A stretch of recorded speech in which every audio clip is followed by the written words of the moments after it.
The shed is perfectly fine for someone your age. My daughter-in-law Jessica said this while sipping her morning latte in what used to be my kitchen. I smiled, nodded, and continued sweeping the dirt floor of the converted tool shed they'd relegated. Me too. What she didn't know was that by next week, she'd be staring at a sold sign in the front yard, frantically calling me to beg for somewhere to live. Before we dive into this story, don't forget to hit that like button, comment where you're watching from, and subscribe so you never miss stories like this one. Trust me, you're going to want to see how this unfolds. My name is Rose Mitchell. I'm 70 years old, and until 18 months ago, I owned the most beautiful 15-acre property in Millbrook County, complete with a sprawling farmhouse that had been in my family for 3 generations. But this story really begins 2 years ago, when my world shifted in ways I never saw coming. When my husband Frank passed away from a sudden heart attack at the age of 72, I thought the hardest part would be learning to live alone in our big house. We'd been married for 48 years, and Frank had always handled the business side of our small organic farm, the contracts with local restaurants, the seasonal workers, the equipment maintenance, and all the financial planning. I'd focused on what I loved most, the gardens, keeping our books, and managing our successful bed and breakfast operation that brought city folks seeking a peaceful weekend retreat. I was 68 years old when Frank died, and I'd never lived anywhere. But this property. We'd bought it when we were young newlyweds in 1976, spending every spare dollar and weekend for the next 45 years building it into something truly special. The farmhouse itself was a classic 2-story Victorian that we'd painstakingly restored, complete with wraparound porches, original hardwood floors that gleamed like honey, high ceilings with intricate crown molding, and enough bedrooms to house our B&B guests comfortably. Over the decades, we'd modernized everything while preserving the historic charm.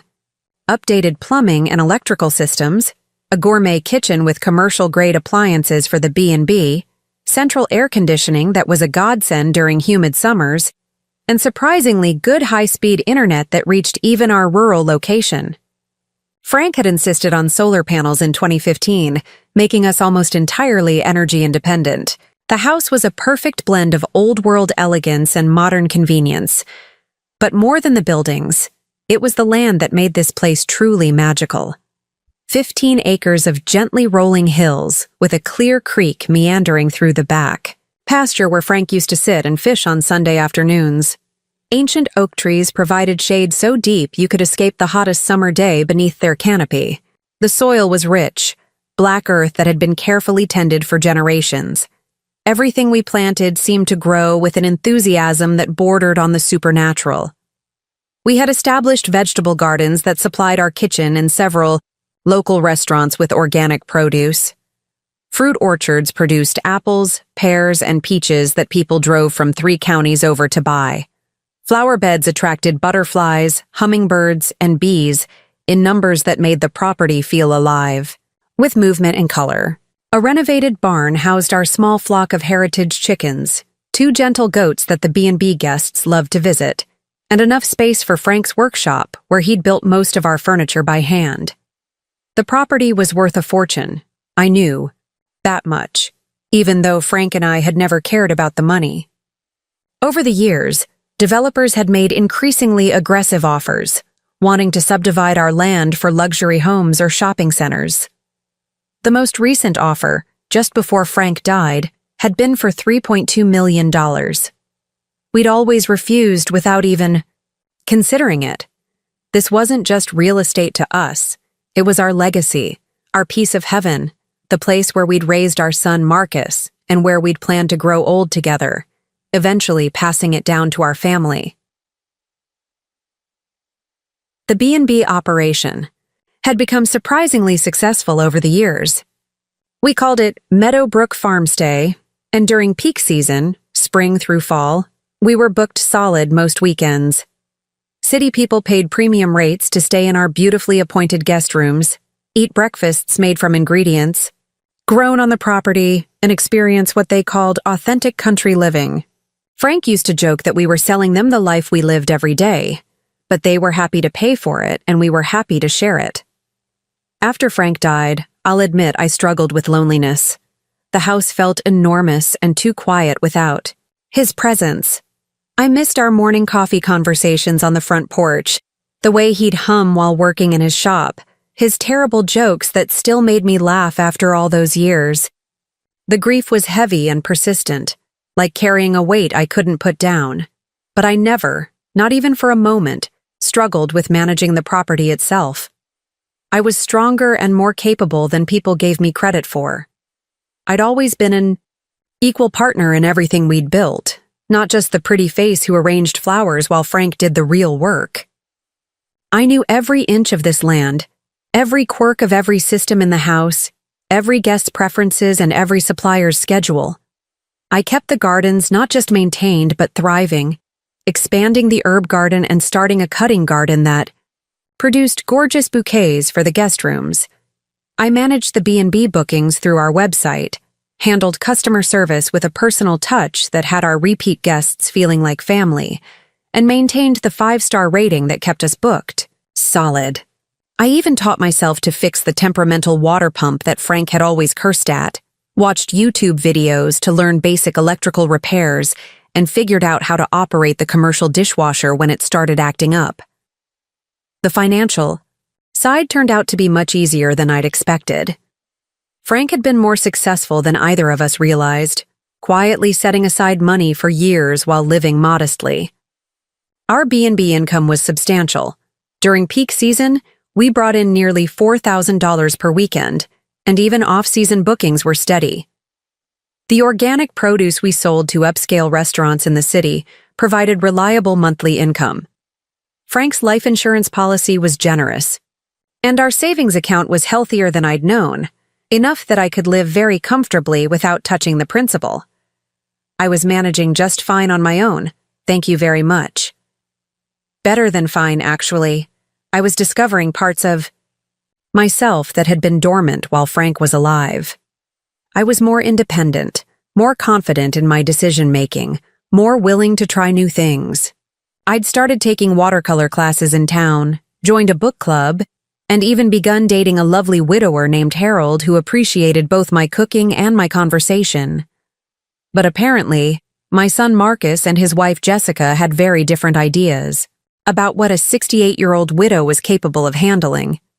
Marcus was 45, our only child, and someone I'd raised to be thoughtful and kind. He'd always been a good son, dutiful, responsible, the kind of man who called his mother every Sunday and remembered birthdays without being reminded. He worked as a financial advisor in the city, lived in a nice suburban house with Jessica and their 2 teenage children, and seemed to have built a comfortable middle-class life. Jessica was 42, a real estate agent who specialized in luxury properties, and someone I'd never quite warmed to in the 15 years since she and Marcus got married. She was perfectly polite, always well-dressed, and said all the right things at family gatherings. But there was something calculating about her that made me uncomfortable. She had a way of evaluating everything: houses, cars, jewelry, even people, with the practiced eye of someone always assessing value and potential profit. Their monthly visits had started innocently enough after Frank's funeral. "Just checking on Mom," Marcus would say, bringing Jessica and sometimes the kids for Sunday dinner. But I began to notice that these visits had taken on a different quality. They weren't coming to spend time with me or enjoy the beauty of the property. They were conducting inspections. "Mom, this place is too much for you," Marcus said during one of these visits, gesturing around the farmhouse kitchen where I was canning tomatoes from my latest harvest. The kitchen counter was covered with mason jars, filled with bright red preserves, the smell of herbs and garlic filling the air. "You can't keep up with 15 acres and a business operation. It's not safe for you to be out here alone." I looked up from the boiling water bath where I was processing the jars, wiping my hands on my apron. "I'm managing perfectly well, Marcus. The B&B is booked through next spring. The gardens are producing better than they have in years, and I've got reliable help with anything too heavy for me to handle alone. Jessica, who'd been scrolling through her phone at my kitchen table, the same table where Frank and I had shared thousands of meals, looked up with that patronizing smile I'd learned to dread. It was the smile she used with difficult clients, the one that said she was being patient with someone who didn't understand the obvious. "Rose, we're not questioning your abilities," she said in the tone people use with small children. "We're just worried about you. What if something happened? What if you fell or had a medical emergency? It would take an ambulance at least 20 minutes to get out here, maybe longer depending on traffic."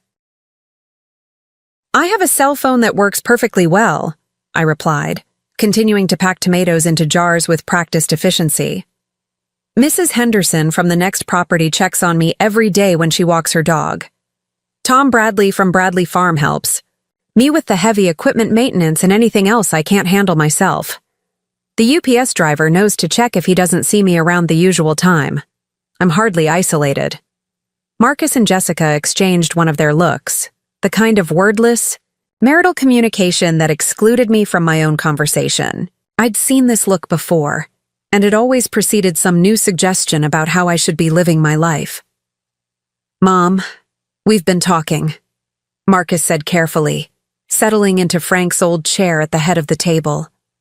The chair where my husband had read his morning paper for 45 years, where he'd helped Marcus with homework, where he'd planned our days and dreams.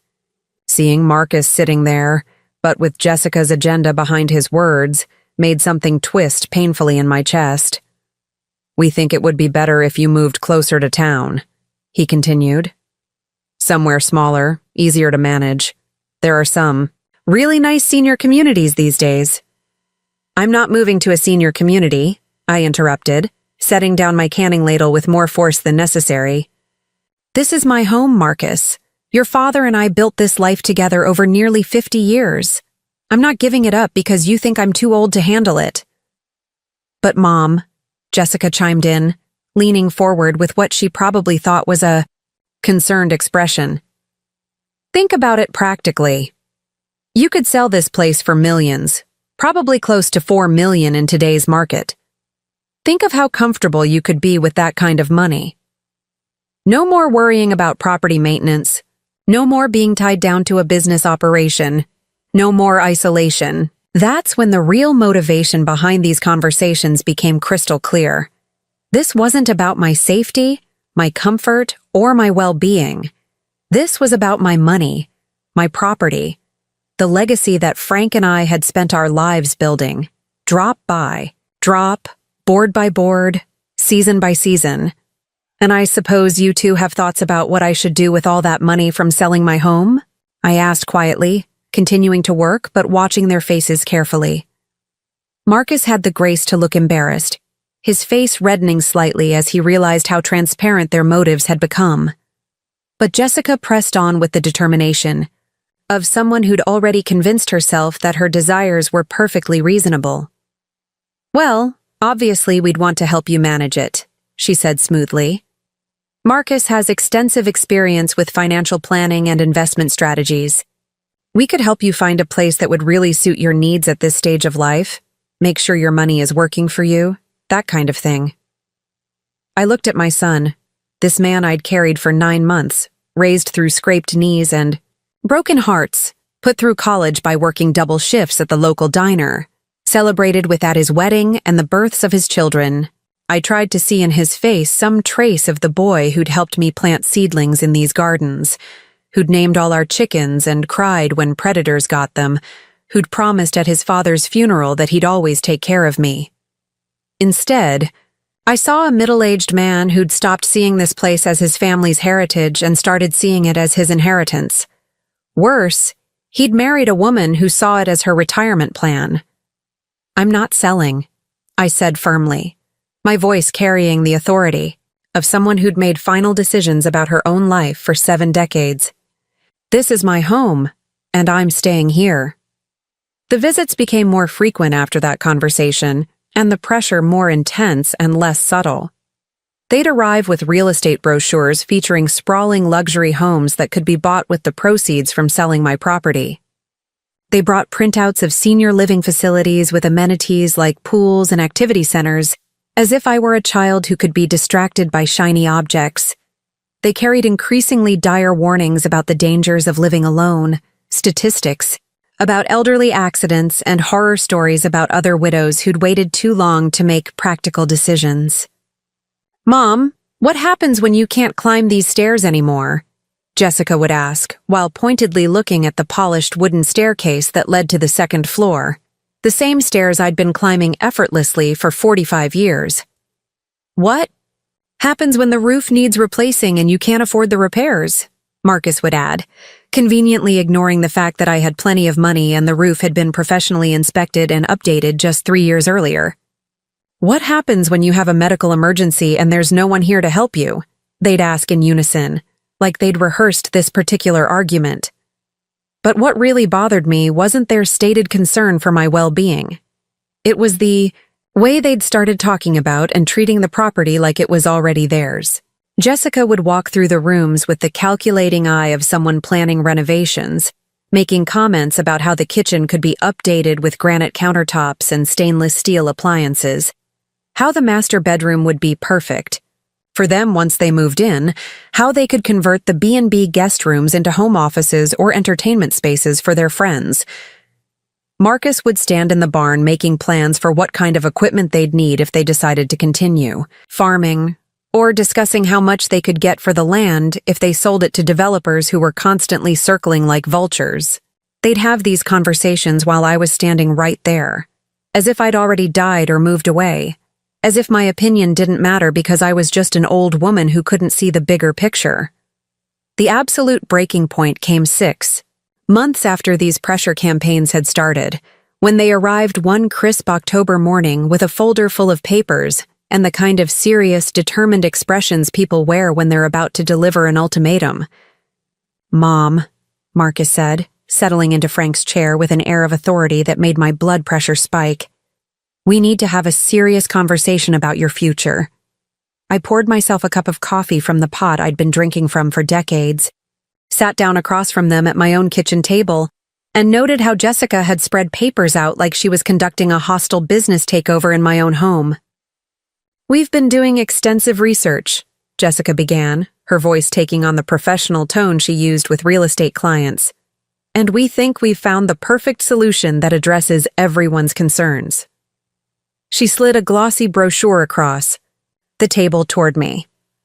It showed a modern apartment complex with manicured landscaping and a sign reading, "Golden Years Independent Living Community." "It's only 15 minutes from our house," Marcus added quickly, like proximity to them was some kind of selling point. "You'd have your own apartment, 1 bedroom, 1 bath, perfectly sized for your needs. But there's a community dining room where you can eat with other people your age, activities planned every day like crafts and movie nights, and medical staff on site 24 hours a day if you need anything." I stared at the brochure, feeling something cold and heavy settle in my stomach. The apartments looked like hotel rooms. The community areas looked like waiting rooms. The residents in the photos all looked like they were posing for a funeral. Home advertisement. "You want me to move to an old folks' home?" I said flatly. "It's not an old folks' home," Jessica said with exaggerated patience, the same tone she'd used to explain basic concepts to a confused child. "It's independent living for active seniors. You'd have your own space and complete autonomy, but with built-in community support and medical supervision." "And what happens to my property?" Another one of those loaded looks passed between them, the kind that confirmed they'd discussed this scenario extensively when I wasn't around.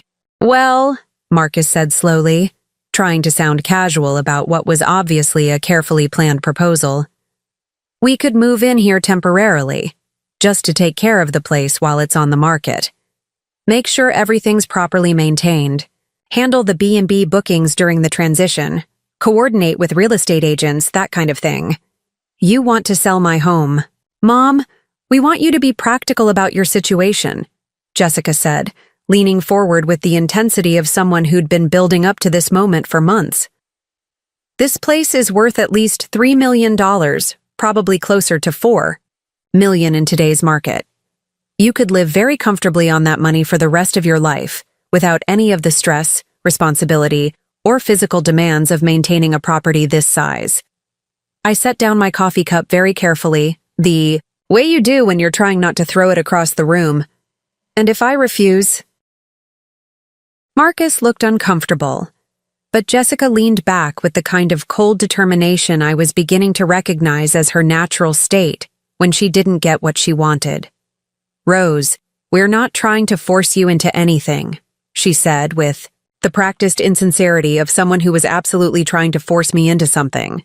"But we are trying to help you see reason. You're 70 years old, living alone on a huge property, running a business that requires constant physical work and attention to detail. Something is going to happen. It's not a matter of if, it's when. And when it does, we're going to be the ones who have to clean up the mess, handle the crisis, and deal with all the consequences of your stubbornness. So, this is about protecting yourselves from future inconvenience?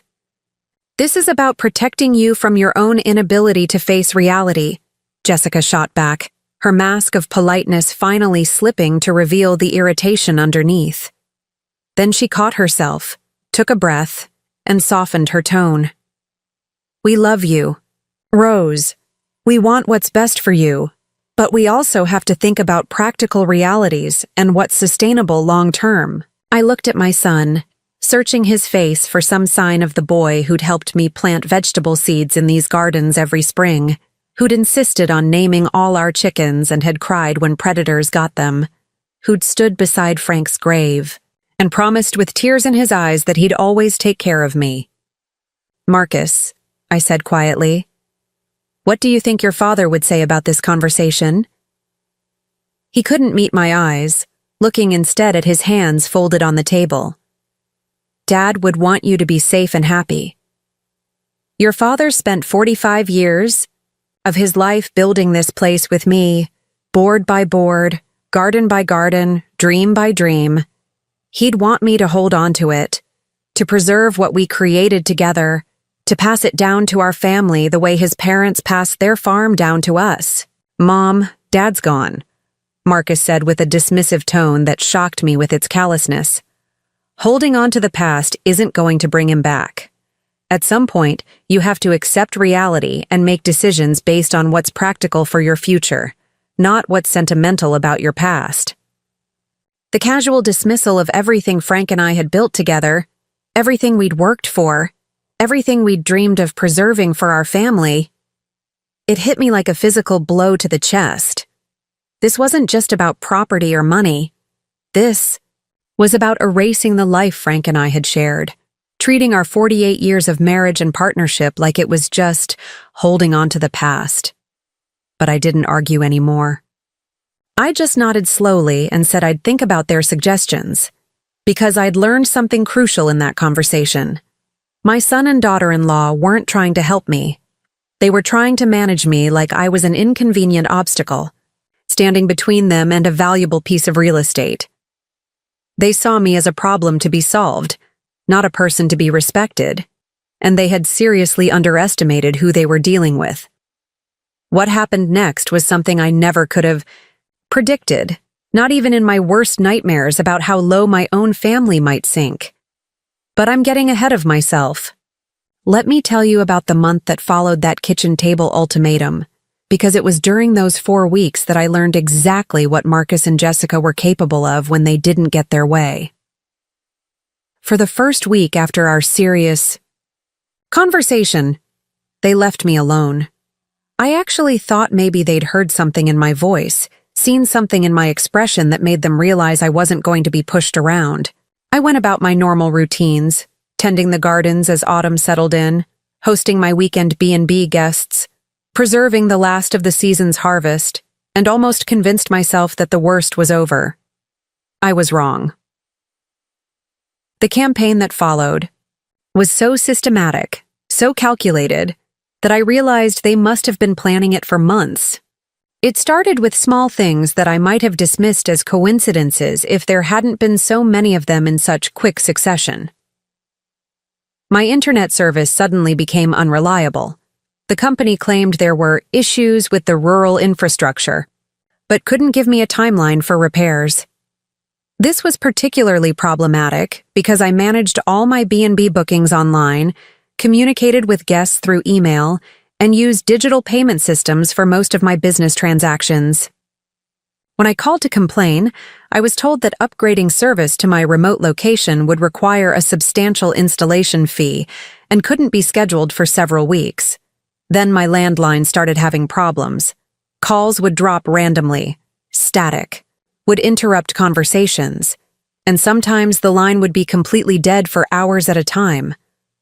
The phone company sent a technician who claimed the problem was with aging infrastructure and that replacing the lines to my property would be expensive and time-consuming. My electricity began experiencing frequent outages that seemed to affect only my property. The power company explained that my section of the grid was particularly vulnerable because of my isolated location, and that installing backup systems or improving reliability would require significant investment.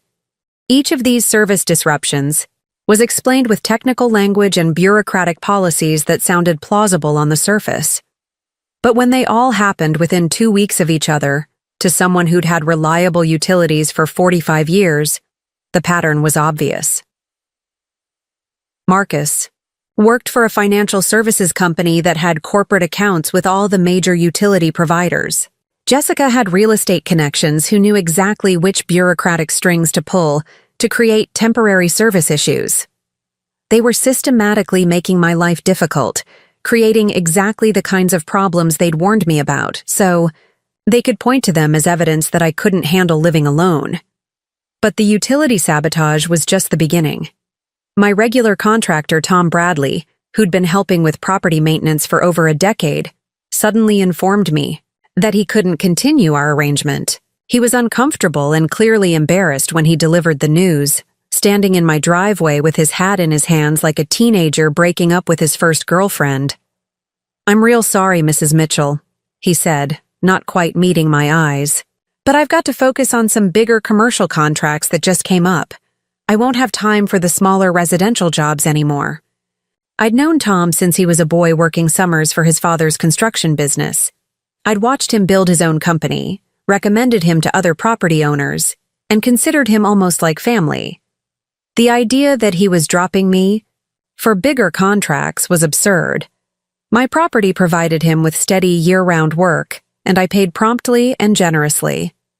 "Tom," I said gently, "what's really going on here?" He shifted uncomfortably, looking everywhere except at my face. "It's just business, Mrs. Mitchell, nothing personal." "Is someone paying you more money to stop working for me?" His face flushed red, and I had my answer. "Tom, how long have we known each other?" "Since I was 12 years old, Mrs. Mitchell." "And in all that time, have I ever been anything but fair and honest with you?" "No, ma'am. You've been nothing but good to me and my family." "Then please do me the courtesy of being honest with me now. What did they offer you?" He was quiet for a long moment, staring at his boots. Finally, he looked up with misery written all over his face. "Mrs. Mitchell, they offered me the contract to renovate their whole house, plus some commercial properties Jessica's got listed. It's more work than I usually see in a year, and with my youngest starting college next fall." He trailed off, but I understood. "They told you that if you kept working for me, you wouldn't get those contracts." He nodded miserably. "It's okay. Tom, I understand. You have to do what's best for your family." The relief on his face was painful to see. "Thank you, Mrs. Mitchell. I'm real sorry about this." After he left, I sat on my front porch and tried to process what had just happened. My own son had essentially bribed my contractor to abandon me, creating exactly the kind of maintenance crisis they'd been warning me about. They were manufacturing the problems they claimed to be protecting me from. But Tom's defection was just the beginning of the systematic isolation campaign. Mrs. Henderson, my elderly neighbor who'd been checking on me daily, suddenly stopped coming. When I called to make sure she was all right, she was evasive and uncomfortable. "Oh, Rose dear, I'm fine. It's just that my arthritis has been acting up, and the walk over to your place is getting to be too much for these old bones." Mrs. Henderson was 75 years old and had been walking 3 miles every morning for the past decade. The quarter-mile walk to my house had never been a problem before. My usual grocery delivery service called to inform me that they could no longer accommodate rural deliveries due to route optimization. The farmers' market vendors who'd been buying my organic produce suddenly found other suppliers. Even my mail delivery became sporadic, with important letters and packages mysteriously delayed or misplaced. Each incident in isolation might have been explainable. Together, they painted a clear picture of a coordinated campaign to make my independent life as difficult as possible. But the final straw, the incident that made me realize just how far Marcus and Jessica were willing to go, happened 3 weeks after our kitchen table confrontation. I woke up one morning to find that my water wasn't working. Not just low pressure or rusty water, no water at all. I checked all the faucets, the hot water heater, and the main shutoff valve.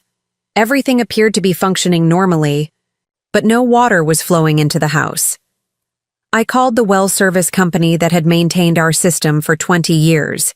They sent a technician who spent an hour examining the equipment before delivering his diagnosis. "Mrs. Mitchell, I'm afraid your well pump has failed completely. It's going to need to be replaced." "How is that possible?" "It was serviced just 6 months ago and working perfectly yesterday." He showed me the pump housing, pointing to what he claimed was evidence of mechanical failure. Sometimes these things just go, especially in older systems. The good news is we can install a new pump, but it's going to take about a week to get the parts, and the installation will run around $8,000. $8,000 and a week without water. For a 70-year-old woman living alone, this was exactly the kind of crisis that Marcus and Jessica had been predicting would force me to accept their help. But I'd learned to be suspicious of convenient timing. "Can I get a second opinion?" I asked. The technician looked uncomfortable. "Well, sure, but any well service company is going to tell you the same thing. When a pump fails like this, replacement is really your only option." I thanked him and said I'd think about it. After he left, I called a well service company from the next county over, one that Marcus and Jessica wouldn't have thought to influence. The new technician arrived that afternoon and spent 20 minutes examining my system before making a discovery that made my blood run cold. "Mrs. Mitchell, your pump didn't fail. Someone deliberately damaged the electrical connections and sabotaged the pressure switch. This wasn't mechanical failure. This was vandalism." He showed me where wires had been cut and components had been deliberately broken. The damage was hidden well enough that a casual inspection might miss it, but clear enough that someone with experience could see it was intentional. "Do you have any idea who might have done this?" he asked. I stood in my utility room, looking at the evidence of sabotage, and felt something fundamental shift inside me. This wasn't just manipulation or pressure tactics anymore. This was criminal destruction of property designed to force me from my home. "I have a pretty good idea," I said quietly. The technician repaired the damage in about an hour and charged me $200. As I wrote the check, I made a decision that would change everything. I was done being the victim of their campaign. It was time to fight back. That evening, I called a meeting with Marcus and Jessica. I used my newly restored landline to reach Marcus at home, and I made sure my voice carried just the right note of defeat and desperation. "Marcus, I need you and Jessica to come out here tomorrow. I'm ready to discuss your suggestions about selling the property." I could hear the satisfaction in his voice when he replied, "Of course, Mom. We'll be there first thing in the morning. I think you're making the right decision." They arrived the next day with barely concealed triumph written all over their faces. Jessica carried a leather portfolio that I suspected contained pre-drafted legal documents, and Marcus had the look of someone who'd already mentally spent the money from selling my property. We sat in the living room this time, rather than the kitchen. I wanted them comfortable, confident, ready to reveal exactly what they'd been planning. "I've been thinking about everything you said," I began, letting my voice carry a tremor of uncertainty. "And I have to admit, these past few weeks have been difficult. The internet problems, the phone issues, Tom saying he can't help with maintenance anymore. And then yesterday the well pump failed." "Oh no," Jessica said with perfectly performed concern. "How much is that going to cost to repair?" $8,000. And it could take a week or more to get the parts. Marcus leaned forward with what he probably thought was sympathetic attention. "Mom, this is exactly what we've been worried about. These kinds of unexpected expenses and service interruptions are only going to get worse as the infrastructure ages and you get older." "You're probably right," I said, allowing a sigh to escape. "I'm starting to think I've been foolish, trying to hold on to this place by myself." The look that passed between them was pure predatory satisfaction. They thought they'd won. "So, Jessica said carefully, are you ready to seriously consider our suggestions about finding a more suitable living situation?" "I think so, but I have some questions about the logistics." For the next hour, I let them explain their plan in detail. They'd already researched senior living facilities and had narrowed it down to 3 options, all of which happened to be expensive enough to require selling my property to afford. They'd spoken to real estate agents and had preliminary estimates that the property could sell for between $3.5 and $4.2 million. Marcus had prepared financial projections showing how the proceeds could be invested to provide me with comfortable income for the rest of my life, though I noticed that his calculations assumed he would be managing those investments for a reasonable fee. Jessica had brochures for estate sale companies that could handle disposing of my excess belongings, and she'd already identified which pieces of my furniture and artwork would be suitable for a smaller living space. They had thought of everything. Every detail had been planned. Every obstacle had been anticipated. Every aspect of dismantling my life had been researched and organized. "There's just one thing I'm confused about," I said when they finished their presentation. "What's that?" "Mom?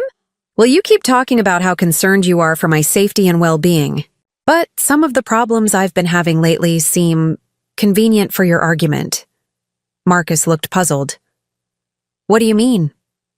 "I mean, it's interesting that all these service issues started right after our conversation about selling the property. And it's remarkable how Tom suddenly got better job offers that required him to stop working for me. And I'm particularly curious about how my well pump failed in a way that looks suspiciously like sabotage." The color drained from both their faces. "Mom, what are you suggesting?" Marcus asked, but his voice had lost its confident tone. "I'm suggesting that you've been systematically creating the problems you claim to be protecting me from. I'm suggesting that you've been manipulating my service providers, bribing my contractor, and possibly even committing criminal acts to force me into selling my home." Jessica recovered first, her real estate training kicking in. "Rose, that's a very serious accusation. Do you have any proof of these claims?" I smiled at her, the same patient, patronizing smile she'd been giving me for months. "As a matter of fact, I do." I reached into the side table drawer and pulled out a folder containing documentation I'd been gathering for the past week. Photos of the sabotaged well equipment, written statements from the honest technician who'd repaired it, records of the suspicious timing of all my service disruptions, screenshots of online reviews mentioning that my internet service provider had been mysteriously reliable for everyone else in the area. But the most damning piece of evidence was a recording I'd made of my conversation with Tom Bradley's teenage son, who'd felt guilty about his father's sudden change of heart and had confided in me about the conversation between Tom and Marcus. I set the folder on the coffee table between us and watched their faces as they realized how much I knew. "Here's what's going to happen," I said, my voice calm and steady. "You're going to leave my property right now, and you're not going to contact me again unless I specifically invite you to do so. You're going to stop interfering with my service providers, stop bribing my contractors, and stop sabotaging my way. Utilities. Mom, I think you're overreacting, Marcus started to say. I'm not finished, I interrupted, and something in my tone made him stop talking immediately. If I discover any further interference with my life or my property, I'm going to file criminal charges for vandalism, harassment, and conspiracy. I'm also going to file a civil lawsuit for damages and emotional distress. Jessica's face had gone from pale to red. You can't prove anything. And even if you could, we're family. No court is going to— Jessica, I said quietly, you're a real estate agent. You know that property crimes are taken very seriously, especially when they involve elderly victims. You also know that real estate licenses can be revoked for criminal convictions. Are you really willing to risk your career for this? She opened her mouth to argue, then closed it again. And Marcus, I continued, you work in financial services. How do you think your employer would react to learning that you've been involved in a scheme to defraud an elderly relative? How would your professional reputation survive criminal charges related to elder abuse? Marcus looked like he was going to be sick. Mom, you never meant to get caught, I finished. But you did, and now you're going to live, with the consequences.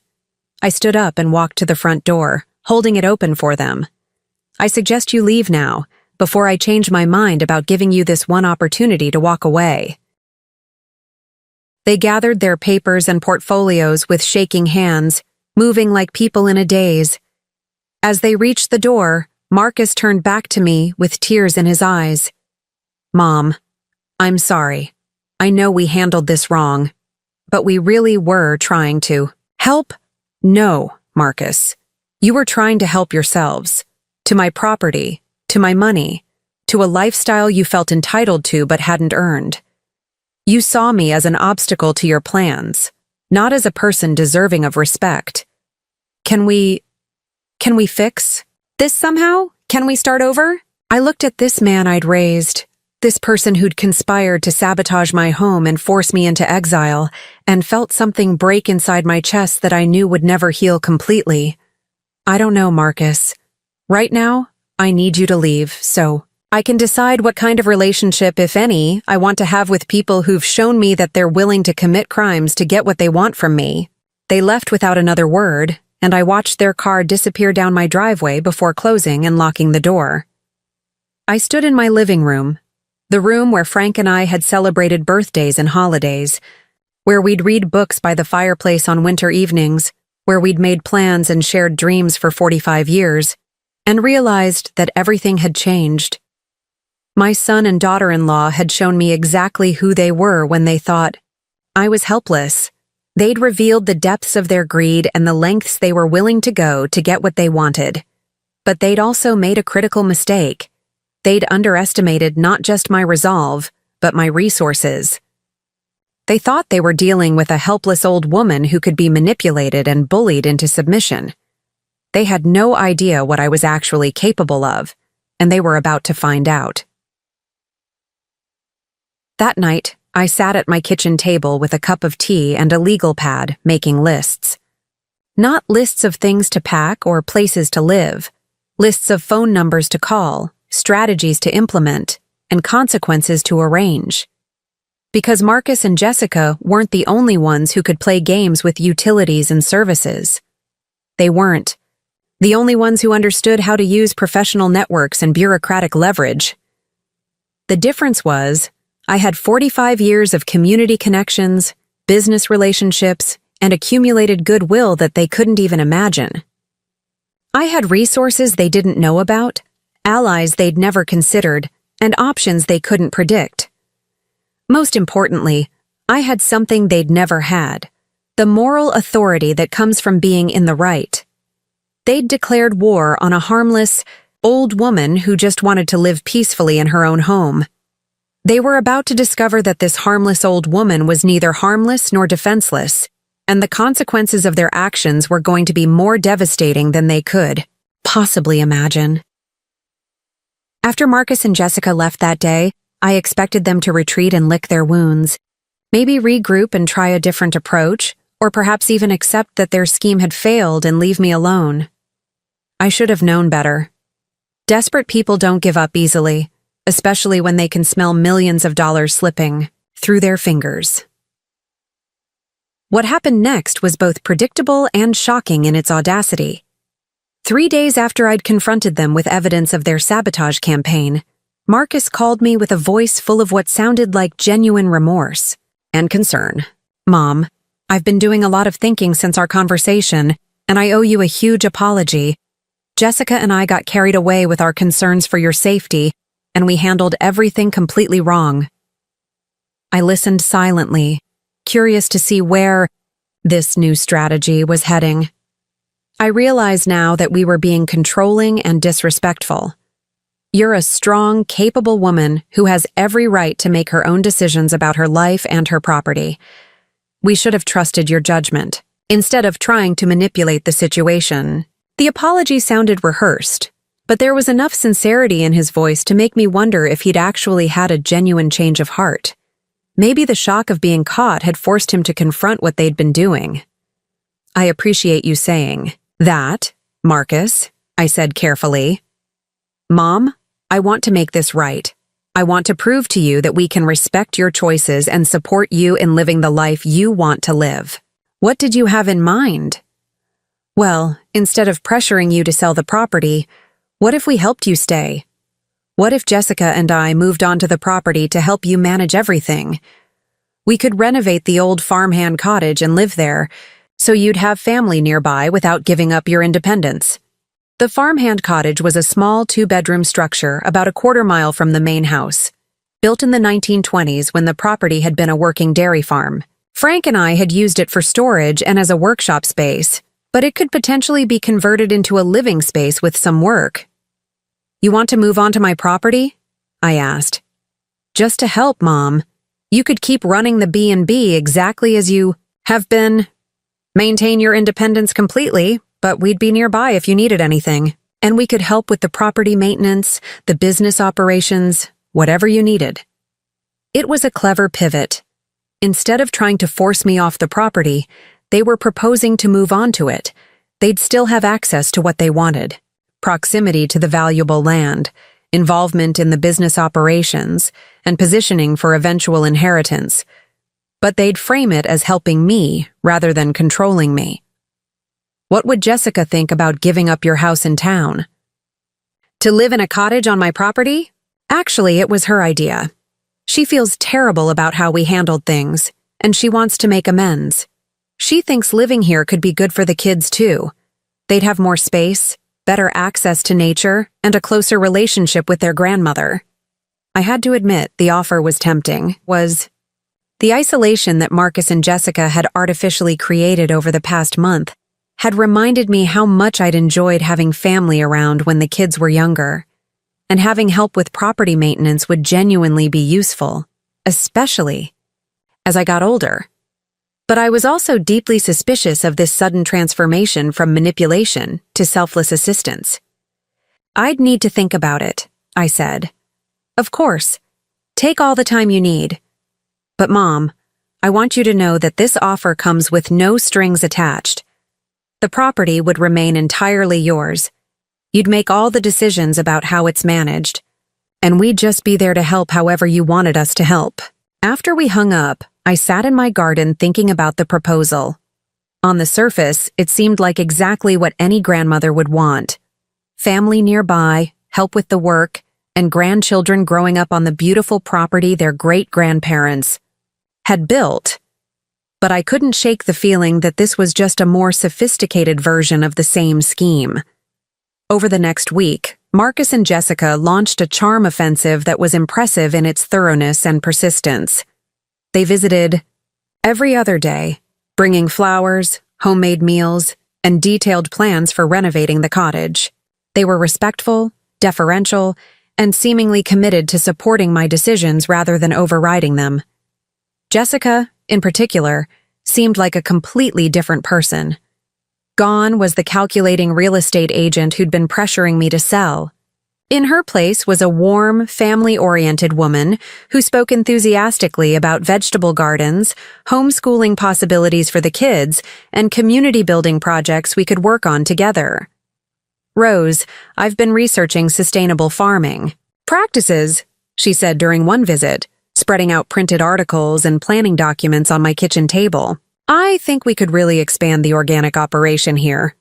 Maybe add some heritage breed livestock, start a farm-to-table restaurant component to complement the B&B. She'd done impressive research. Her proposals were well thought out, financially, sound, and genuinely exciting. The idea of expanding the property's agricultural operations had always appealed to me, but Frank and I had never had the time or energy to pursue it seriously. The kids are so excited about the possibility of living here," Marcus added. "Emma's been talking about learning to ride horses, and Jake wants to help with the chicken coop. They're both old enough now to really appreciate what you and Dad built here." Emma was 16 and Jake was 14, ages when most teenagers were more interested in video games and social media than farm life. But when they visited with their parents, they did seem genuinely enthusiastic about the property. Emma asked thoughtful questions about the gardens and talked about art projects inspired by the natural beauty. Jake was fascinated by the mechanical aspects of the B&B operations and the property maintenance equipment. The family dinners we shared during this courtship period were some of the most pleasant times I'd spent with Marcus and Jessica since Frank's death. The conversation was easy. The kids were engaged and respectful, and for brief moments I could almost forget the manipulation and sabotage of the previous months. But I was 70 years old, not 17. I'd seen enough of life to recognize when people were telling me what they thought I wanted to hear. So I did what any sensible woman in my position would do. I hired a private investigator. I'd never hired a PI before, but I figured if Marcus and Jessica could play dirty, so could I. I found a reputable firm through my lawyer and asked them to conduct a thorough background check on my son and daughter-in-law's financial situation. What they discovered was illuminating. Marcus and Jessica were in serious financial trouble, much more serious than I'd realized. Jessica's real estate career had hit a rough patch over the past 2 years, with several major deals falling through and her commission income dropping by nearly 60%. Marcus's financial planning business was struggling in the competitive market, and he'd made some poor investment decisions with their personal savings. They were 3 months behind on their mortgage payments and facing foreclosure proceedings. Their credit card debt was substantial, over $85,000 across multiple cards, all maxed out. Jessica's BMW had been repossessed 2 months earlier, though they'd managed to keep that information from becoming public. Marcus's retirement accounts had been cashed out to pay for immediate expenses, leaving them with no long-term financial security. Most damning of all, they'd taken out a second mortgage on their house 18 months earlier, right around the time Frank died. The loan documents listed family property inheritance as a planned source of repayment. They'd been planning to inherit my property since the day Frank was buried. The cottage renovation plan wasn't about helping me or being closer to family. It was about positioning themselves on the property so they could gradually take control of operations, isolate me from outside support, and eventually force the sale they'd been planning all along. Living on site would give them daily access to my business records, my personal affairs, and opportunities to create new crises that would require their intervention. But the most disturbing part of the investigator's report was the discovery that Jessica had already been in contact with several development companies about the potential sale of my property. She'd provided detailed property descriptions, aerial photographs, and preliminary assessments of development potential. She'd even received initial offers ranging from $4.2 million to $5.8 million, depending on zoning approvals and subdivision. Possibilities. They'd been shopping my property while pretending to help me keep it. Armed with this information, I made a decision that would change everything. Instead of confronting them immediately, I decided to let them proceed with their plan.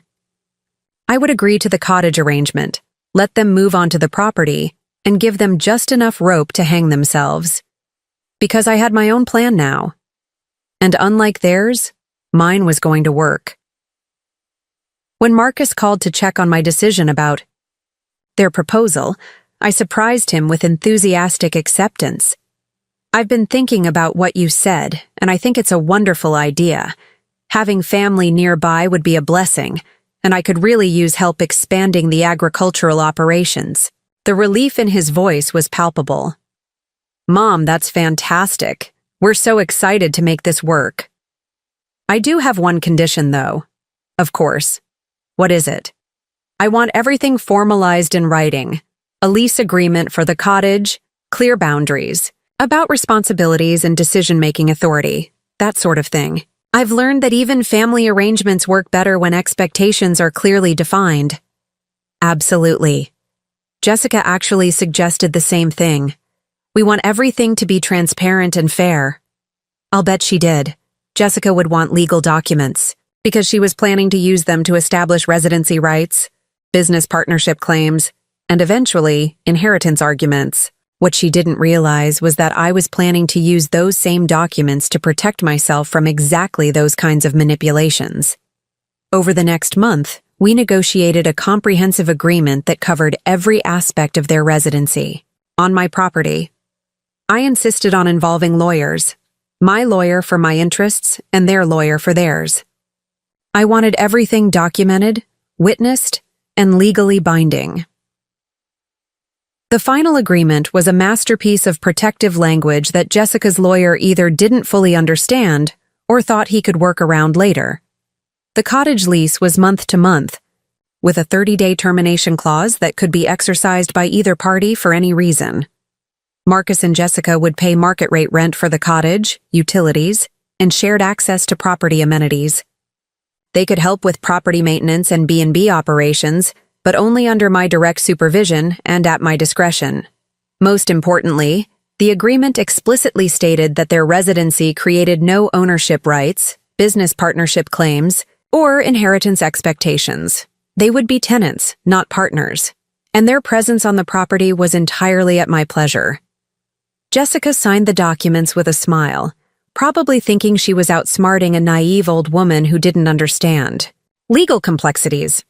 What she didn't realize was that I'd been running a small business for 20 years and had learned to protect myself with ironclad contracts. Marcus and Jessica moved into the cottage on a crisp October morning, bringing only the belongings they'd managed to save before losing their house to foreclosure. They'd told me they were downsizing by choice to embrace a simpler lifestyle. But I knew the truth. They'd lost everything and were counting on my property to rebuild their lives. The first few weeks of the arrangement were everything they'd promised.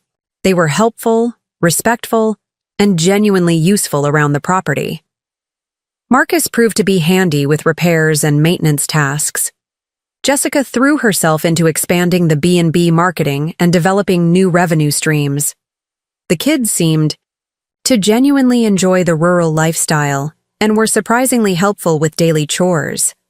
I almost started to believe that maybe they'd learned from their mistakes and were sincerely committed to making this new arrangement work for everyone.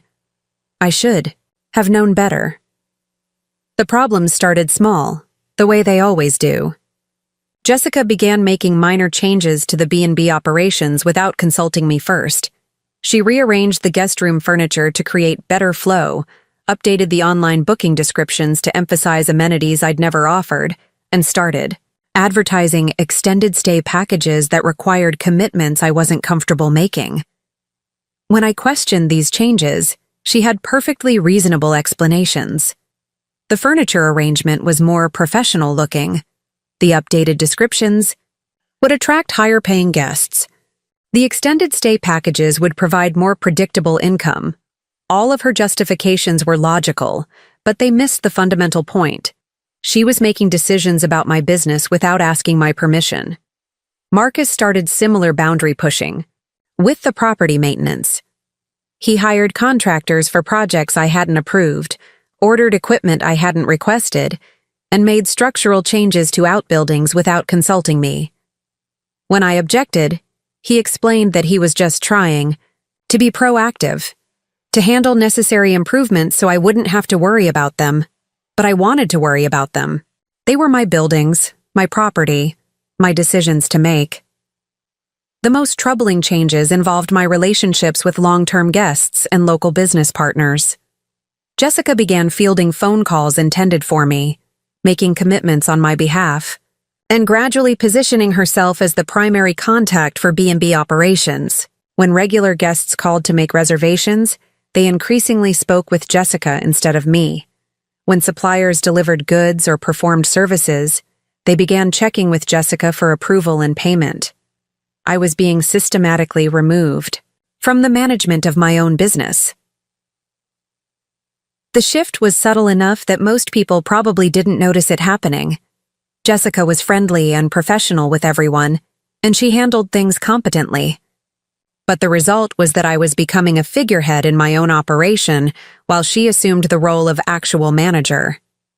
When I tried to address these issues directly, both Marcus and Jessica became defensive and hurt. "Mom, I thought you wanted our help," Marcus said when I confronted him about the unauthorized contractor work. "I was trying to take care of things so you wouldn't have to deal with the stress and hassle." "Rose, I'm just trying to make the business more efficient and profitable," Jessica added when I questioned her booking policy changes. "I thought you'd appreciate having someone handle the day-to-day operations, so you could focus on the parts you enjoy most." They were using my own desire for help against me, making me feel ungrateful for objecting to their increasingly controlling behavior. It was a sophisticated form of gaslighting that made me question whether I was being unreasonably suspicious or appropriately cautious. But the moment that crystallized everything happened 6 weeks after they'd moved into the cottage. I woke up one morning to discover that Jessica had rearranged my entire kitchen, not just moved a few things around for better efficiency, completely reorganized everything. Dishes, pots, utensils, pantry items, spices, everything had been relocated according to her ideas about optimal kitchen organization. When I came downstairs to make my morning coffee, I couldn't find anything in my own kitchen. The coffee was in a different cabinet. The mugs were in a different location. Even the coffee maker had been moved to what Jessica apparently considered a better spot. I stood in the middle of the kitchen where Frank and I had shared thousands of meals, where I'd cooked for B&B guests for 20 years, where I'd preserved countless harvests from our gardens and felt like a stranger in my own home. "Jessica," I called, trying to keep my voice calm. She appeared from the living room, wearing an apron that used to be mine and looking pleased with herself. "Good morning, Rose. I hope you don't mind, but I got up early and reorganized the kitchen for better workflow. It's much more efficient now. Everything's grouped by function and frequency of use. You're going to love how much easier cooking will be." I stared at her, trying to process the audacity of someone rearranging another person's kitchen without permission. "You moved everything in my kitchen." "I optimized everything in your kitchen," she corrected with a bright smile. "Trust me, once you get used to the new system, you'll wonder how you ever managed with the old setup." "Jessica, this is my kitchen, in my house. These are my belongings, arranged the way I want them arranged." Her smile faltered slightly. "Rose, I was just trying to help. I have a lot of experience with kitchen design from my real estate work, and I could see how much more functional this space could be with better organization." "I didn't ask for your help with my kitchen organization." "Well, no, but I thought it would be a nice surprise. A way to contribute to making the household run more smoothly." The word household hit me like a slap. She wasn't talking about helping with my house. She was talking about managing our shared household. She'd mentally moved from tenant to co-owner, from helper to manager, from guest to resident, with equal rights. "Jessica, I want you to put everything back exactly the way it was." "Rose, just give it a chance. Once you see how much better, I want you to put everything back exactly the way it was, right now." She looked at me like I was being unreasonable, like I was rejecting a generous gift out of stubbornness. But she began moving things back to their original locations, muttering under her breath about how some people were resistant to positive changes.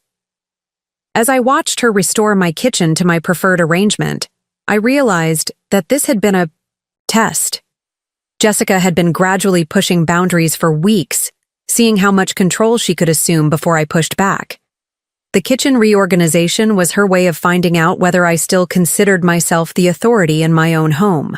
I'd passed her test by asserting my boundaries, but in doing so, I'd also failed her test by proving that I wasn't going to be as easy to manipulate as she'd hoped.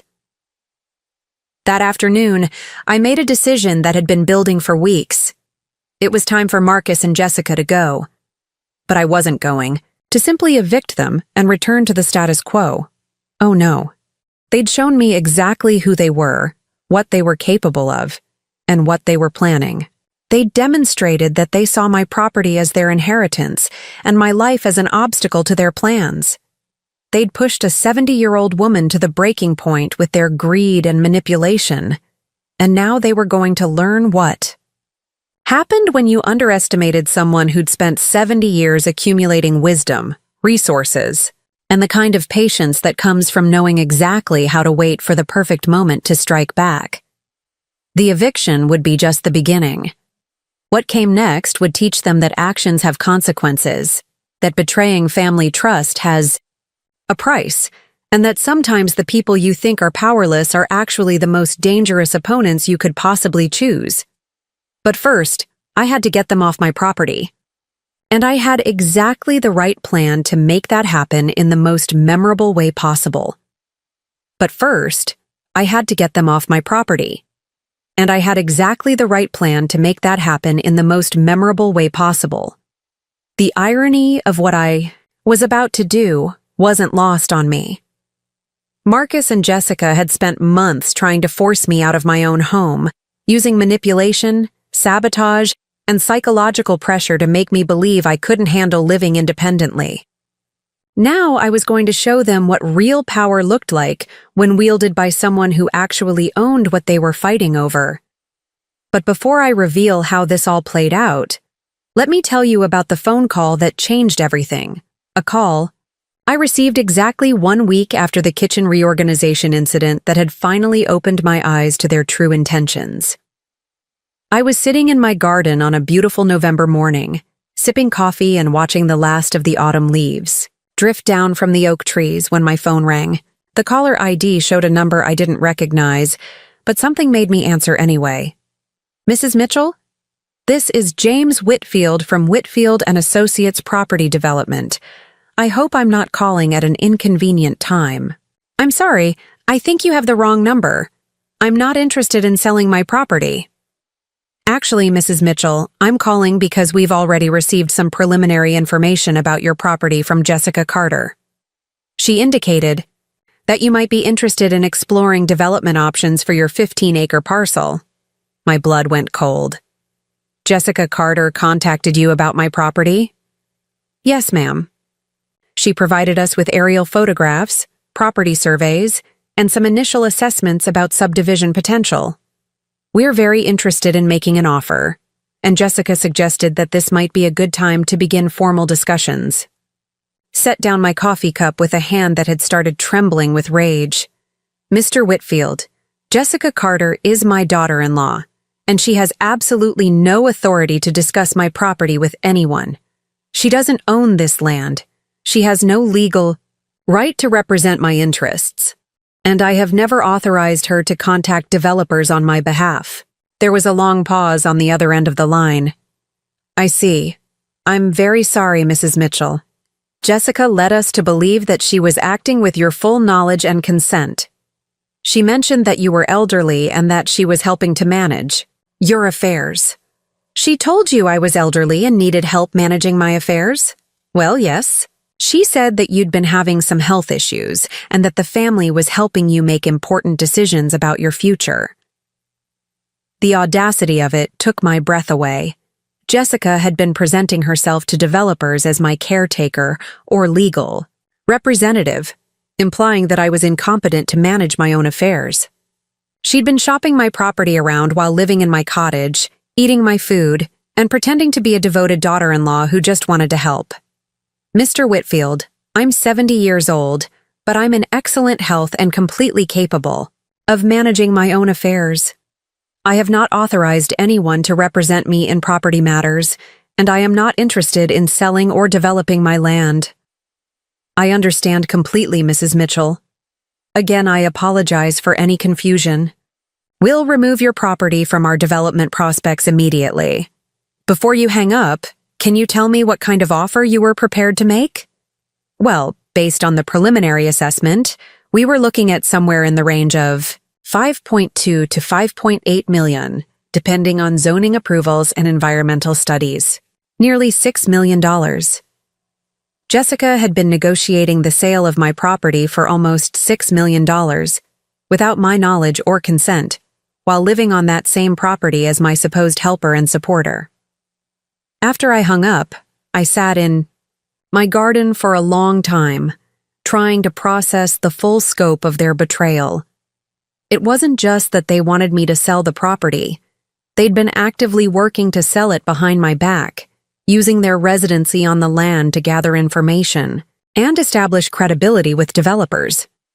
But Mr. Whitfield's call had given me something even more valuable than information about their treachery.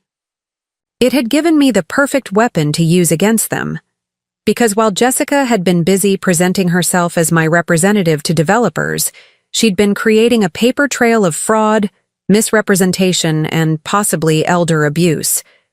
And I had witnesses, documentation, and evidence of everything she'd done.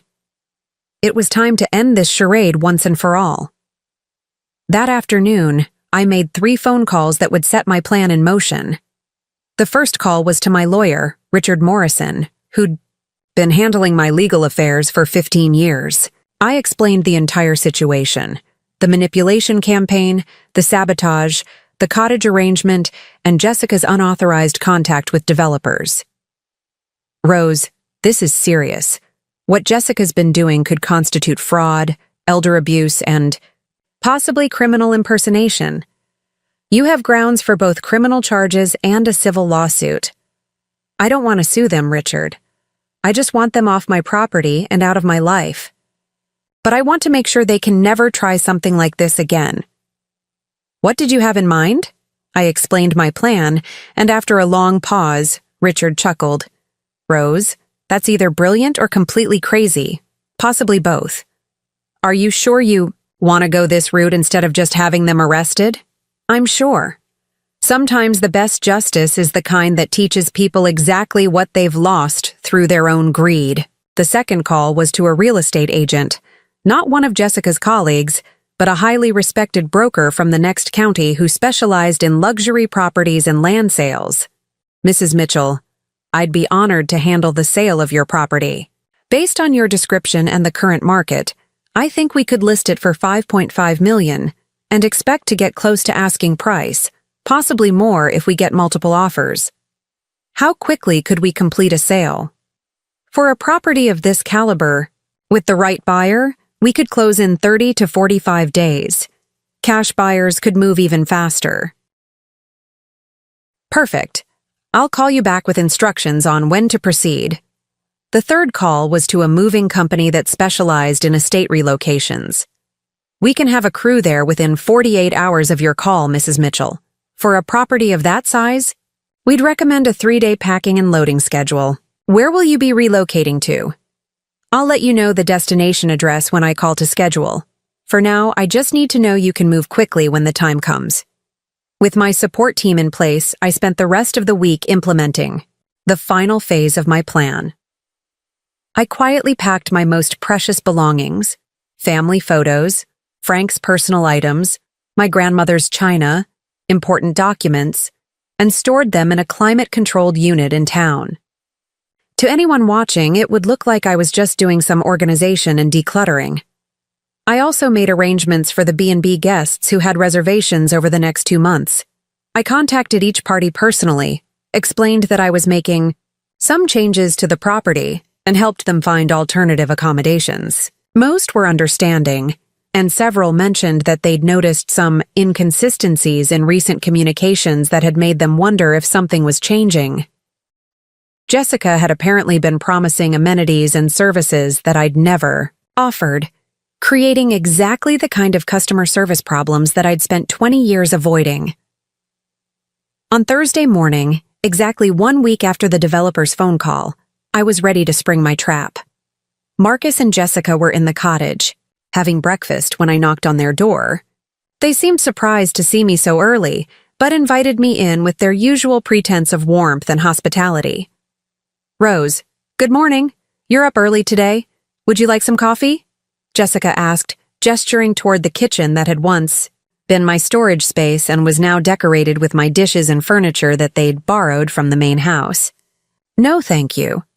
I wanted to talk to both of you about something important." They exchanged one of their looks, the same kind of wordless communication that had been excluding me from conversations in my own home for months. "Of course, Marcus," said. "What's on your mind?" "I received an interesting phone call yesterday from a property developer named James Whitfield."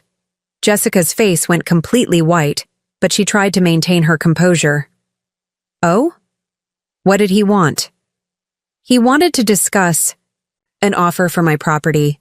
Apparently, someone named Jessica Carter had been providing him with detailed information about my land and had suggested that I might be interested in selling." Marcus looked confused, but Jessica was clearly calculating her response. "Rose, I can explain that. I was just doing some preliminary research to understand the property's value, in case you ever did decide to consider selling. I wasn't making any commitments on your behalf." "Really?" "Because Mr. Whitfield seemed to think you were representing me in some official capacity.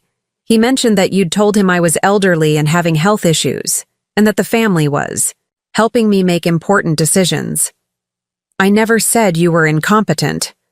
"No, but you did tell him I was elderly and needed help managing my affairs. You presented yourself as my representative without my knowledge or consent. You provided confidential information about my property to a third party for the purpose of soliciting offers to purchase." Marcus was beginning to understand the seriousness of the situation. "Mom, if there was some miscommunication—" "There was no miscommunication, Marcus. There was deliberate deception. Jessica has been shopping my property to developers while living on that property as my tenant and pretending to be my supportive daughter-in-law." I pulled out a folder containing printed emails, phone records, and documentation that my lawyer had helped me prepare. I have evidence of multiple contacts between Jessica and various development companies. I have records of information sharing that violates our lease agreement and potentially constitutes fraud. And I have witness statements about Jessica's misrepresentation of her authority to act on my behalf. Jessica had gone from white to red, and I could see anger replacing her fear. "Rose, you're blowing this completely out of proportion. I was just trying to help you understand your options. By going behind my back to developers? By telling them I was incompetent? By promising them access to detailed property information without my consent? I never promised them anything. I was just gathering information. Jessica, you told Mr. Whitfield that this might be a good time to begin formal discussions. That sounds like more than information gathering to me." Marcus tried to intervene. "Mom, I'm sure we can work this out. Maybe there was some misunderstanding about boundaries." "The only misunderstanding was mine, Marcus. I misunderstood your motivations for wanting to live on my property. I thought you wanted to help me, but you actually wanted to position yourselves to take control of my assets." I stood up and pulled out a document that my lawyer had prepared. "This is a 30-day notice to vacate the cottage. You have 30 days from today to remove yourselves and all your belongings from my property." Jessica shot to her feet. "You can't evict us. We have a lease." "Yes, you do. A month-to-month lease that either party can terminate with 30 days' notice. I'm exercising that option." "Rose, please," Marcus said, his voice taking on a pleading tone. "Let's talk about this rationally. We can work out whatever problems you think exist. The problem, Marcus, is that you and your wife have shown me exactly who you are. You've shown me that you see my property as your inheritance, my life as an inconvenience, and my trust as something to be exploited. That's not true. It is true. You sabotaged my utilities to create crises that would force me to depend on you. You bribed my contractors to abandon me so I'd feel helpless. You manufactured every problem you claimed to be protecting me from. Jessica's composure finally cracked completely. Fine. You want to know the truth? Yes. We need this property. Yes, we're in financial trouble. Yes, we've been planning for you to sell it. But that doesn't make us criminals, Rose. It makes us practical. And what about contacting developers behind my back? What about it? You're 70 years old, Rose. How much longer are you realistically going to be able to manage this place? We were just trying to be prepared for the inevitable. The inevitable? Your death, Rose, or your incapacity, or some crisis that forces you to accept reality about what you can and can't handle at your age. The naked honesty of it was breathtaking. She'd finally admitted what I'd suspected all along. They weren't trying to help me. They were waiting for me to die, or become incompetent so they could inherit my property. Well, Jessica, I'm afraid you're going to have to find another plan, because I'm not dying. I'm not becoming incapacitated, and I'm not selling my property to fund your lifestyle. So what? You're just going to live here alone forever? You're going to die a bitter old woman in this house, clinging to memories of a dead husband and refusing to let your family build a future? Marcus looked horrified. Jessica, don't. But she was past caring about maintaining pretenses. No, Marcus, I'm tired of pretending. I'm tired of tiptoeing around her feelings and acting like this situation is sustainable. Rose is being selfish and unrealistic, and someone needs to tell her the truth. I looked at this woman who'd been living in my cottage, eating food grown in my gardens, and planning to sell my property out from under me, and felt something cold and final settle in my chest. You're right, Jessica. Someone does need to tell the truth. So let me tell you some truths you might find interesting. I sat back down and opened another folder I'd brought with me. Truth number 1. I know about your foreclosure. I know you lost your house because you couldn't make the mortgage payments. I know about Jessica's repossessed car and Marcus's cashed out retirement accounts. Their faces went ashen. Truth number 2. I know you took out a second mortgage 18 months ago listing family property inheritance as your planned source of repayment. You've been banking on my death since the day Frank was buried. Mom, how did you? Truth number 3. I know that Jessica has been contacting multiple developers, not just Mr. Whitfield. I have records of at least 6 different companies. She's approached with information about my property. Jessica slumped back into her chair, the fight going out of her. And here's the final truth, I continued. Everything you've been trying to force me to do, selling this property and moving to a senior community, I'm going to do voluntarily, but not because you manipulated me into it, and not for your benefit. They both stared at me in confusion. I'm listing this property for sale next week. I expect to have a buyer within 30 days and close within 60 days. I'm moving to a luxury senior community in Florida that I've already selected and put a deposit on. But why? Marcus stammered. Because watching you two these past months has made me realize something important.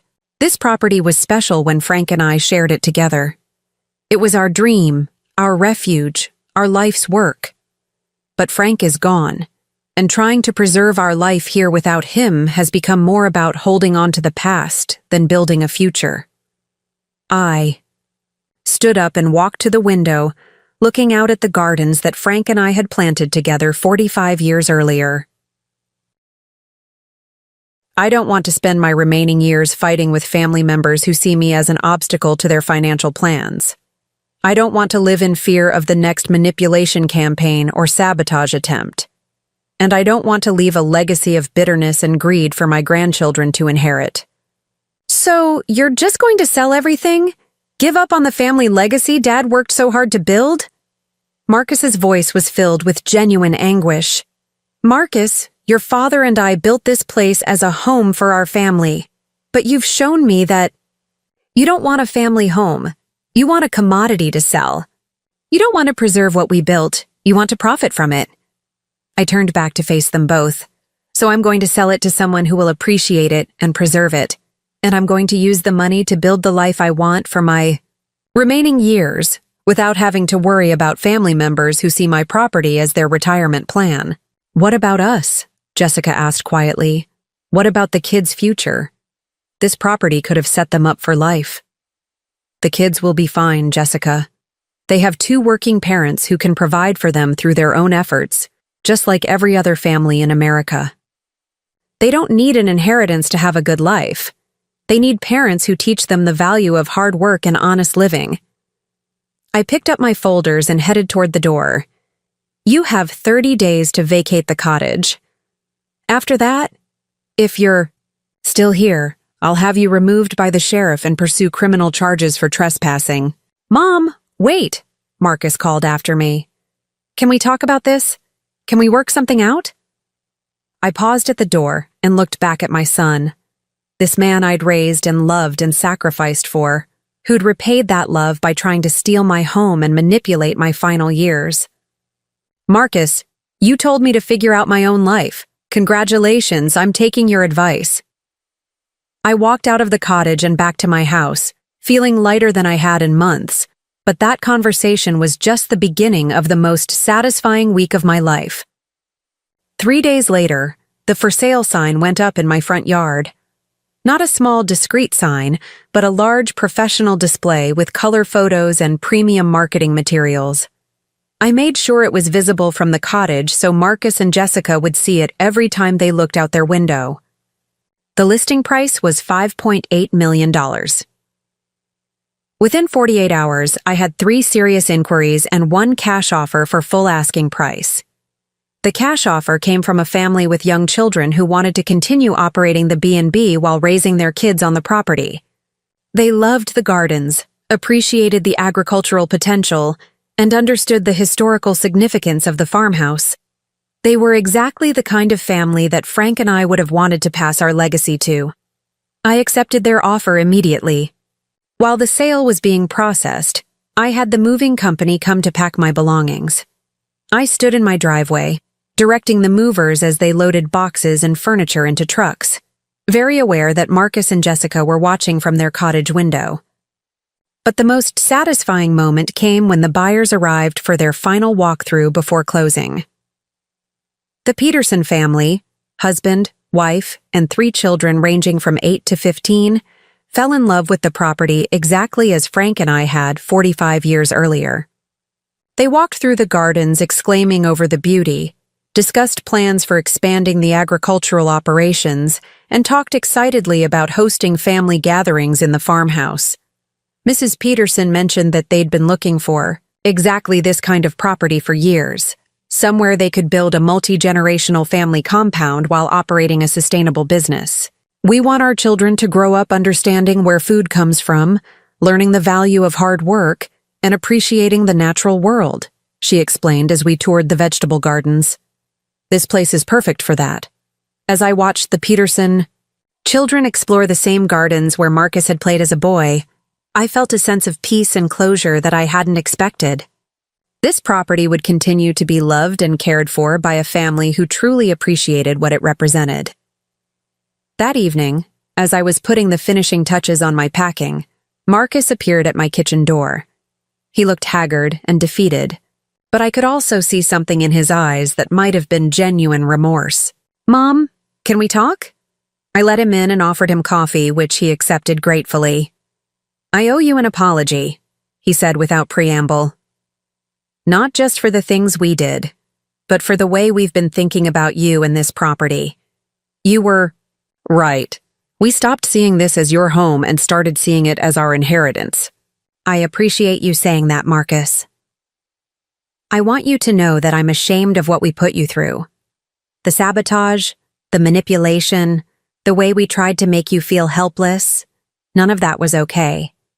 And Jessica's contact with the developers was completely out of line. What made you realize that? He was quiet for a long moment, staring into his coffee cup. Watching the Peterson family today, seeing how excited they were about the property, how they appreciated everything you and Dad built here. It made me realize that we'd never looked at this place that way. How did you look at it? Like a windfall, like something we were entitled to instead of something we should earn. And I think we resented having to wait for it. The honesty of his admission was painful, but necessary. Marcus, do you understand why I'm selling to them instead of keeping the property in the family? Because we proved we don't deserve it. Because you proved you don't want it. Not really. You want the money it represents, but you don't want the responsibility, the work, the commitment to preserving what Frank and I built here. He nodded sadly. You're right. And I'm sorry, Mom. I'm sorry we let greed turn us into people who would hurt you to get what we wanted. What are you going to do now? I don't know. Find jobs, I guess. Start over. Try to rebuild our lives through our own efforts instead of waiting for someone else's inheritance. That sounds like a good plan. Mom, is there any chance? Is there any way we could have a relationship again someday? I know we've lost your trust, and I know we've hurt you in ways that might not be forgivable. But you're my mother, and despite everything, I love you. I looked at this man I'd raised, who disappointed me so profoundly but who seemed to be genuinely recognizing his mistakes. And I thought about the years I had left, and whether I wanted to spend them nursing grievances or trying to rebuild damaged relationships. Marcus, I'm moving to Florida next month. I'm starting a new life in a place where I can make new friends, pursue new interests, and live without worrying about family politics or property management. His face fell, and I could see him preparing for another rejection. But, I continued, if you and Jessica and the kids want to visit me there, if you want to try building a relationship based on respect instead of financial expectations, I'd be open to that. Really? Really. But it would have to be a completely different kind of relationship. I would be Rose, your mother, not Rose, the property owner. You would be my son who visits because he enjoys my company, not because he wants something from me. I'd like that, Mom. I'd like that very much. Then we'll see what happens. The closing on the property sale took place on a Friday morning in December. I signed the papers, handed over the keys, and walked away with a certified check for $5.8 million. Marcus and Jessica had moved out of the cottage the week before, taking their few belongings and moving into a rental apartment in town. They'd IB.T. Both found jobs, Marcus with a local accounting firm, Jessica with a small real estate office, and they were slowly beginning the process of rebuilding their financial lives through their own efforts. The last thing I did before leaving town was drive past the property one final time. The Peterson family was already moving in, and I could see their children playing in the yard where Marcus had played 30 years earlier. Mrs. Peterson waved, from the front porch where she was directing movers, and I waved back, feeling confident that I'd made the right choice. That afternoon, I drove away from the only home I'd ever known, heading south toward my new life in Florida. 6 months later, I'm writing this story from the sunroom of my luxury apartment in a premier senior community just outside Naples. I have my own space again, new friends who share my interests, and a sense of freedom I hadn't felt in years. The community has extensive gardens where I can grow vegetables and flowers, a workshop where I'm learning pottery, and social activities that keep me engaged and active. I've joined a book club, started taking photography classes, and even begun dating a lovely gentleman named Robert who shares my love of travel. Marcus and the family visited me for Thanksgiving, and it was the most pleasant time we'd spent together in years. Without the property and inheritance issues hanging over our relationship, we were able to simply enjoy each other's company. The kids are thriving, Emma is excelling in art school, and Jake has discovered a talent for mechanical engineering. Jessica and I will probably never be close, but we've found a way to be cordial and respectful. She seems genuinely committed to rebuilding their life through honest work rather than waiting for windfalls. Most importantly, I wake up every morning in a place that's entirely mine, surrounded by things I chose because I love them, with no one questioning my decisions or waiting for me to die so they can inherit my belongings. I learned that sometimes the most loving thing you can do for your family is refuse to enable their worst impulses. Sometimes the greatest gift you can give your children is the opportunity to build their own lives instead of waiting for yours to end. And sometimes the best way to honor the life you built with someone you loved is to let it go gracefully and create something new for the time you have left. Frank would understand. He always said that home isn't a place. It's the people you love and the life you build together. I'm building a new life now, and it's beautiful. As for that shed, they told me to stay in? Well, it turned out I didn't need to stay anywhere I didn't want to be. Because when you own the property, you make the rules. And I made the best rule of all. I chose happiness over holding grudges, freedom over family politics, and my own peace of mind over everyone else's expectations. That's a lesson worth $6 million any day. Up next, you've got 2 more standout stories right on your screen. If this one hit the mark, you won't want to pass these up. Just click and check them out. And don't forget to subscribe and turn on the notification bell so you don't miss any upload from us.